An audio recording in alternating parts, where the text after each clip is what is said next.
बहुत समय पहले की बात है। एक हरे भरे जंगल में एक विशाल पेड़ था जिसमें तमाम तरह के पक्षी रहते थे। उन पक्षियों में से एक बाज था जो अपने तेज निगाहों और मजबूत पंखों के कारण जंगल का सबसे ताकतवर पक्षी माना जाता था। उसी पेड़ पर एक कौवा भी रहता था जो अपनी चतुराई और चालाकी के लिए प्रसिद्ध था।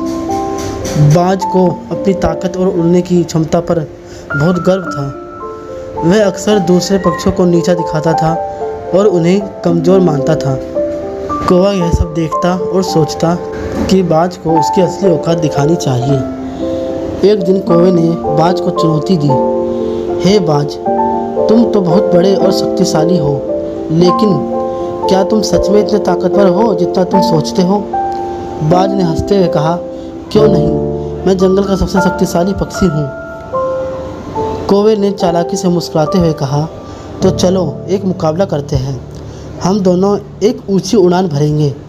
जो सबसे ऊंचा जाएगा वही सबसे ताकतवर कहलाएगा। बाज ने तुरंत यह चुनौती स्वीकार कर ली। मुकाबले का दिन तय हुआ और जंगल के सारे पक्षी उसे देखने के लिए इकट्ठा हुए। मुकाबला शुरू हुआ। बाज ने अपने पंख फैलाए और तेज़ी से आसमान की ओर उड़ चला। कौवा भी उसके पीछे पीछे उड़ने लगा। बाज बहुत तेज़ी से ऊंचा उड़ता गया और कौवा पीछे रह गया। बाज ने सोचा कि उसने मुकाबला जीत लिया और आराम से उड़ते उड़ते ऊपर की ओर बढ़ता गया। लेकिन कौवा भी बहुत चालाक था।